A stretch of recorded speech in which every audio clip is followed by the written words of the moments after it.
Helloooimjensen. What's going on, everybody? Hope you're having a great day. If you're new to the channel, make sure you like and subscribe. So in this video, I'm gonna tell you guys every single modification I have done to the Driftcat.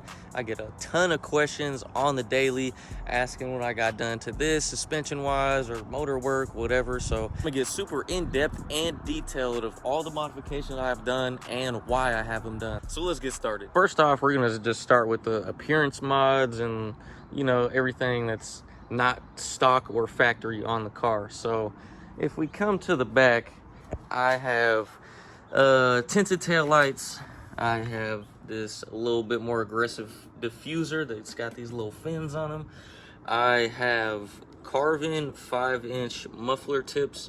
These are black, but they're a little old, so you know they're getting rubbed down. They might need to just be refinished or powder coated or something like that. So yeah, that's pretty much it for the back. Everyone always wants me to throw a wicker bill on here, but too many people have them for me.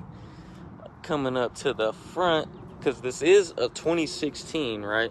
It obviously did not come with this front grille. I believe this is a 2018 front grille that came with the snorkels, and then obviously all the other grills matching. And then we went ahead and threw this black SRT badge right there to tie it all together. Skeleton, and they're actually metal Hellcat badges. I got them on obviously both sides, and then I have one on the trunk as well. And these are hella nice because they're actually metal, not any of that plastic bullshit, and they look really good too. I like the skeleton Hellcat logo more than the original one, which is like that. For the most part, that's pretty much everything cosmetic wise besides the wheels. These are the Belgian, I believe these are the Vf9 rims, which are super dope. I hella like them. They're hella concaved, and these front ones are 9.5 wide, and these rear ones are 12 inches wide. So you can fit a big ass tire on there. It's got a bigger, obviously bigger traction pad rather than the 9.5s that come stock on it. Full catless mid pipes, California legal. Muffler delete and resonator delete. A lot of people just delete the muffler or they'll just delete the resonator, but I have everything deleted. It's completely straight piped, but once again, California legal, okay? I know you're watching. And I pretty much did that solely based on the fact that I wanted my car loud as shit. I did the mid muffler delete first, wasn't loud enough, so then I deleted the resonators, still wasn't loud enough, and then I deleted the cats. It's pretty loud now, but I would even put headers on it to make it even louder, but you know, sometimes it's best to keep quiet. But eventually I'm gonna get headers too to make it even louder, because I like how this thing sounds when it's wide open, just screaming. So still staying sort of kind of under the car, I have Demon Performance front brake rotors on here. They're supposed to be lighter than the stock brake rotors, so obviously you're going to save rotational mass weight, which is a huge difference when you're racing or doing stuff like that. It makes the front more agile and things. So I got the Demon Performance front brake rotors, and then I believe I have the Z28 brake pads on here. I believe they're Speed Logic, I'm not positive on that. And then behind there, you're not really going to be able to see it, but I have steel braided I can't even talk. I have steel braided brake lines front and rear, and that helps on when the brake fluid gets hot. It obviously expands. So instead of the stock rubber stuff just expanding and contracting and stuff, it's got the steel braided brake lines, so those will be able to withstand more heat. You won't have a lot of brake pedal loss when you're coming into corners at 80 or whatever and you got to slam on the brakes. You'll actually have brakes there, and that's something you really need. Moving to the back, these are still the stock brake rotors, but I did replace the pads back here as well as the steel braided brake lines.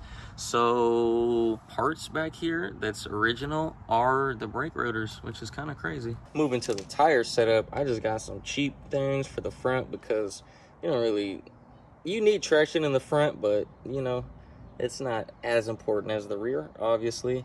I got some Mickey Thompson ET Streets on here, 305 35 20s, and they do not work. They spin ridiculously. And then we can get into suspension. So obviously, I'm sure a lot of you guys know. If you don't know, I took out the active ride suspension. The SRT models, or just even Chargers in general, they have active suspension. So what that means is you can change it from comfort mode, sport, race, track.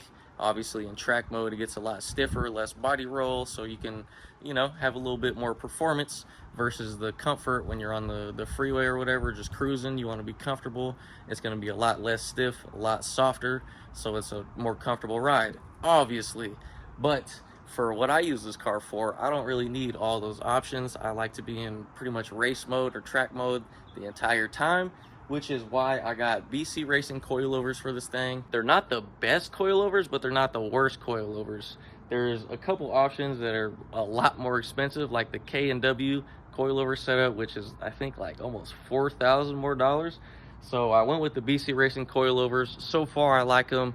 Super adjustable, don't have body roll obviously because they're coilovers. They're a little stiff, but you can adjust those, which is really nice because I think it has like 32 adjustments that you can just spin the top knob and go from corner to corner and adjust your suspension, softer or stiffer. So that's hella nice. But other than that, pretty much every single suspension arm has been changed.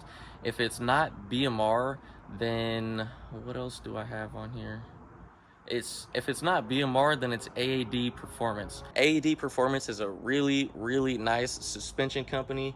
They do a lot of drag parts and stuff like that, but AAD is super expensive. So I believe the only AAD arms that I have are the front upper adjustable control arms. Other than that, I think everything else is BMR. I would not recommend getting BMR products because they make a ton of noise and they're pretty annoying. A lot of rattles and clinking and stuff like that. So if you have another option, don't get BMR. So yeah, that's pretty much the entire suspension setup, wheel setup, exhaust, all the cosmetic stuff. So now let's get into what's done to the motor. Alrighty, so stock Hellcat. That's the end of this video. I'm just fucking with you.